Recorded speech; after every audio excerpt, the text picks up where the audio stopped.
ऐसा लगता है जैसे बिहार की राजनीति को पेरियार ललई सिंह यादव मिल गए हैं। जी हाँ, मैं बात कर रहा हूं खेसारी लाल यादव की। खेसारी लाल यादव एक सफल कलाकार थे, गाना गाते थे, लेकिन इतना मैच्योर होंगे ये किसी ने अंदाजा नहीं लगाया था। और मैं इसीलिए कह रहा हूं कि अपने तो अपने होते हैं। खेसारी लाल यादव ने जिस तरह से प्रचार किया है और जिस तरह से अंधविश्वास और कर्मकांड के खिलाफ स्टैंड लिया है, वो शायद ही कोई कलाकार इस समय में ले रहा होगा। जब तमाम अंधविश्वास और कर्मकांड को लोग बढ़ावा दे रहे हैं, तमाम कलाकार जब सत्ता के आगे गलवहिया कर रहे हैं, तब खेसारी लाल यादव ने मोर्चा खोल दिया। सोचिए, रवि किशन कलाकार हैं, ब्राह्मण समाज से आते हैं, योगी आदित्यनाथ के करीबी हैं, उनके अंधविश्वास और पाखंड पर लगातार खेसारी लाल यादव हमला कर रहे हैं। वो कह रहे हैं कि अरे मरने के बाद कौन बम बम बोलता है, कौन स्वर्ग जाता है, हमें जीते जी स्वर्ग दे दो, हमारे बच्चे को स्कूल दो, कॉलेज दो। लगता था खेसारी लाल यादव दब जाएंगे जैसे दलित पिछड़े बोलने में दब जाते हैं। अमूमन मैंने देखा है दलित पिछड़े समाज के लोग जब थोड़ा सफल होते हैं तो वो अपने विचारों से समझौता करने लगते हैं, दब जाते हैं और उनको लगता है कि जातिवाद और मनुवाद के खिलाफ लड़कर हम सरवाइव नहीं कर सकते हैं। लेकिन शुक्रिया खेसारी लाल यादव, वो सिर्फ रवि किशन पर ही हमला नहीं बोलते हैं, उसके बाद वो पवन सिंह पर भी हमला बोलते हैं। वो जातिवाद और मनुवाद पर साफ हमला बोलते हैं और जो उनकी राजनीतिक समझ है उसका तो मैं कायल हो गया हूं। वो साफ कहते हैं कि क्या मंदिर बना रहे हो, मस्जिद बना रहे हो और नौकरी के लिए, शिक्षा के लिए क्या हम ट्रंप से जाए मिलने? ट्रंप को कौन वोट दे रहा है? ये सबसे बड़ी खबर है जो मैं बता रहा हूं। और इसलिए मैं कह रहा हूं सोशल मीडिया ही सच्चा मीडिया है, सोशल मीडिया ही बहुजन मीडिया है। तो इसका मतलब साफ है कि खेसारी लाल यादव ने जो लाइन खींची है वो बड़ी लाइन है और उस लाइन पर इस देश को चलना पड़ेगा। और खेसारी लाल यादव अगर मैं पेरियार ललई सिंह यादव समझूं तो आपको कोई गलती नहीं होगी। खेसारी लाल यादव शानदार तरीके से अपनी बातों को रख रहे हैं। खेसारी लाल यादव जिस तरह से एजेंडा चला रहे हैं उससे तो साफ है कि खेसारी लाल यादव एक मंझे हुए नेता साबित होंगे। फूले पेरियार अंबेडकर के विचारों को वो आगे बढ़ा रहे हैं। इसलिए खेसारी लाल यादव को मैं अगर पेरियार ललई सिंह यादव कहूं तो कोई अतिशयोक्ति नहीं होगी, कोई समझौता नहीं, कोई कटसी नहीं, खुलेआम बात करते हैं। वो साफ कहते हैं कि रवि किशन हो, यहाँ तक कि निरहुआ, वो कहते हैं सांप्रदायिकता के खिलाफ भी खेसारी लाल यादव खुल के बोल रहे हैं। वो कहते हैं कि निरहुआ जब तक फिल्म इंडस्ट्री में था तब तक उसे मुसलमानों के कैरेक्टर से कोई परहेज नहीं था, जैसे ही बीजेपी में गया उसे मुसलमानों से परहेज हो गया। सोचिए, मनोज मुंशीर, मनोज शुक्ला, ऐसे लोग जब बीजेपी की सरकार आने के बाद गोदी भक्त बन गए। अमिताभ बच्चन से लेकर तमाम लोगों ने जब सवाल पूछना बंद कर दिया, तब खेसारी लाल यादव ने जो कमर कसा है, उनको पता है कि इनकम टैक्स ईडी उनके पीछे पड़ेगी। कहा जा रहा है कि मुंबई नगर पालिका ने उनके बिल्डिंग को नोटिस भी भेजा है, लेकिन खेसारी लाल यादव न डरते दिख रहे हैं न दबते दिख रहे हैं। खेसारी लाल यादव लगातार स्कूल, कॉलेज, अस्पताल की बात कर रहे हैं, अंधविश्वास, कर्मकांड और मनुवाद को चैलेंज कर रहे हैं, और वो भी माइक लेकर, कैमरे पर, कोई हिचकिचाहट नहीं। खेसारी लाल यादव के रास्ते में उनके तमाम सवर्ण दोस्त आ रहे हैं, मनोज तिवारी, उनको भी वो बिना लाग लपेट उन पर हमला करते हैं। रवि किशन हो, निरहुआ हो, पवन सिंह हो। जब सम्राट चौधरी ने कहा कि वो नचनिया है तो उन्होंने कहा कि जी हाँ मैं नचनिया हूँ और आपके यहाँ जो सारे कलाकार हैं वो आसाराम है। उसके बाद सम्राट चौधरी को भी अपनी गलती का एहसास हुआ, आखिर अपने तो अपने होते हैं, उन्होंने उस बयान को वापस लिया। तो बिहार में बहुजन समाज को और आरजेडी को एक फिर से बड़ा अम्बेडकरवादी, सोशल जस्टिस और सामाजिक न्याय को समझने वाला अगर नेता मिला हुआ कहें तो कोई अतिशयोक्ति नहीं होगी। और खेसारी लाल से मुझे इतनी उम्मीदें नहीं थी, मुझे लगता था वो एक कलाकार हैं, सिर्फ अपना नफा नुकसान सोचेंगे, लेकिन खेसारी लाल यादव उससे दूर की चीज हैं। ऐसे वक्त में जब तमाम जगहों से चुप्पी है, सबने, चाहे वो पत्रकार हो, खिलाड़ी हो, क्रिकेटर हो, फिल्म एक्टर हो, तमाम सफल लोग जो गाना गा रहे हैं इस सरकार का, अंधविश्वास और कर्मकांड को आगे बढ़ा रहे हैं, मनुवाद को आगे बढ़ा रहे हैं, ऐसे में खेसारी लाल यादव का इस तरह से तरकता भरकता जातिवाद, मनुवाद, ब्राह्मणवाद और अंधविश्वास के खिलाफ जो हमला है वो कहीं ना कहीं उम्मीद जगाता है कि खेसारी लाल दूर के प्लेयर हैं, लंबी रेस के घोड़ा है, ये बात तो साफ है। इसी बीच तेजस्वी यादव का भी अंदाज बदला है।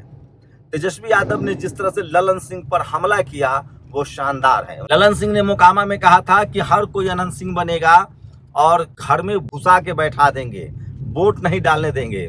उसके बाद जिस तलखी भरे अंदाज में तेजस्वी यादव ने कहा कि क्या ये देश ललन सिंह के बाप का है, क्या ये देश संविधान से नहीं चलेगा, बाबा साहब के संविधान से देश चलेगा, ये बात जिस तरह से ललन सिंह ने कहा, उसके बाद से ये साबित हो गया कि कोई भी अब उनको डैमेज नहीं कर सकता है। और तेजस्वी यादव लगातार जातिवाद और मनुवाद के खिलाफ झंडा बुलंद कर रहे हैं और ये सब कुछ साबित होता है कि ये चुनाव आर पार की है। इसी बीच सोचिए, नीतीश कुमार को लेकर बड़ी खबर आ रही है। क्या नीतीश कुमार के साथ ब्लैकमेलिंग हो रही है? क्या नीतीश कुमार के साथ धोखा हो रहा है? ये सबसे बड़ा सवाल है। और ये सवाल इसलिए है क्योंकि अब साफ है कि नीतीश कुमार के लिए लगातार जिस तरह से बयान दिए गए, उससे साफ है कि कोई भी किसी भी कीमत पर नीतीश कुमार वापसी करते हुए दिख रहे हैं। और संजय झा जो डैमेज कंट्रोल हो चुका है, ललन सिंह जो डैमेज कंट्रोल हो चुका है, उसको पाटने की कोशिश कर रहे हैं। तो क्या वो पाट पाएंगे, ये बड़ा सवाल है। कहा जा रहा है कि सोशल मीडिया पर बड़ा खर्च किया गया और कोशिश है कि किसी भी कीमत पर मैनेज किया जा सके, डैमेज कंट्रोल को मैनेज किया जा सके। और इसीलिए संजय झा जो हैं वो लगातार अब कोशिश कर रहे हैं कि वो नीतीश कुमार के करीब दिखें। सबको पता है संजय झा ललन सिंह किस पाले में बैटिंग कर रहे हैं, वो किसके साथ उठ बैठ रहे थे। संजय झा जहां खाना खा रहे थे मिथिला हाट में बैठकर अमित शाह के साथ, वहीं ललन सिंह ने जिस तरह से अनंत सिंह की पैरवी की, तो इस सबसे कोशिश थी कि नीतीश कुमार से पिछड़ा अति पिछड़ा और दलित वोट निकल जाए। ये भी कोशिश हुई है। लेकिन इसी बीच एक और खबर तैर रही है कि देर सवेर ही सही नीतीश कुमार समाजवादी चेहरा हैं, बड़े चेहरा हैं, सामाजिक न्याय के चेहरा हैं और वो जाते जाते तेजस्वी यादव को सत्ता सौंप सकते हैं। तो ये बड़ी खबर है। और आज भी अमित शाह ने बयान दिया, मुख्यमंत्री तो बीजेपी का ही होगा, सरकार तो बीजेपी की ही बनेगी। उन्होंने मुख्यमंत्री नहीं कहा, सीधे कहा कि सरकार बीजेपी की बनेगी। इसके बाद लोग कयास लगाया जा रहा है कि क्या नीतीश कुमार को मुख्यमंत्री मानने के लिए तैयार नहीं है। तो ये तमाम बड़े सवाल हैं जो इस चुनाव में उभर कर सामने आए हैं। राहुल गांधी सामाजिक न्याय को लेकर और मजबूत हुए हैं। उन तमाम भाषणों में वो सामाजिक न्याय की बात को फिर से उकेर रहे हैं। इसका मतलब साफ है कि आगे की जो पूरी लड़ाई है वो सामाजिक न्याय के नाम पर लड़ी जाएगी। बिहार चुनाव से बहुत सारे फासले तय हो जाएंगे। सोचिए, बिहार में कम से कम इतना तो तय हो गया है कि हिंदू मुस्लिम के नाम पर वोट नहीं होगा, पढ़ाई लिखाई स्कूल अस्पताल और दवाई के नाम पर वोट होगा। योगी का फैक्टर यहाँ नहीं चल रहा है, रवि किशन फ्लॉप हो रहे हैं। सिर्फ और सिर्फ पढ़ाई लिखाई स्कूल अस्पताल और दवाई के मुद्दे पर चुनाव हो रहा है। ये कम से कम एक गुड साइन है, अच्छा साइन है। और इस लिहाज से देखें तो बिहार के लोग, बिहार का चुनाव अगली बार देश को भी दिशा देगा और 240 वाली बीजेपी शायद ही अब सरवाइव कर पाए, क्योंकि इसके बाद यूपी का चुनाव है, वहां हिंदू मुस्लिम करने की कोशिश होगी। लेकिन लोकसभा में जिस तरह से अखिलेश यादव को सफलता मिली थी, इसका मतलब साफ है कि वहां भी पीडीए का नारा चलेगा। तो कई सारी चीजें हैं। बिहार चुनाव के बाद लोकसभा का चुनाव किस तरह से होगा, बंगाल में क्या होगा, असम में क्या होगा, यूपी में क्या होगा, ये भी सब साफ हो जाएगा। तो पूरे देश की नजर बिहार पर है।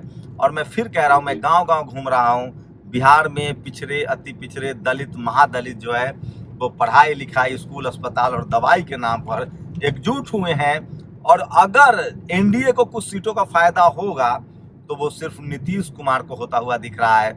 बीजेपी ने कम से कम बिहार में अपने लिए सारे दरवाजे बंद कर लिए हैं। एक भी मैंने दलित पिछड़ा के नाम से नहीं सुना कि वो बीजेपी को वोट करने जा रहे हैं। वो कई जगह नीतीश का तो लोग नाम ले लेते हैं, लेकिन बीजेपी से उनका कोई वास्ता नहीं है। और जो बीजेपी ने महाराष्ट्र में किया, शिवसेना खत्म किया, अकाली दल को खत्म किया, नवीन पटनायक को खत्म किया, लगता है कि वो नीतीश कुमार को नहीं खत्म कर पाएंगे। ये बिहार की जनता समझती। इसलिए मैं कह रहा हूँ, बिहार जगदेव बाबू की धरती है, जननायक कर्पूरी ठाकुर की धरती है, सामाजिक न्याय की धरती है।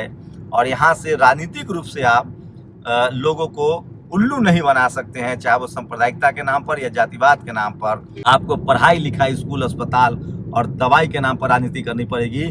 और यही लाइन खेसारी लाल यादव ने अपने भाषणों में खींचा है और हो सकता है कि वो सबसे ज्यादा वोटों में से जीतने वाले नेता साबित हों।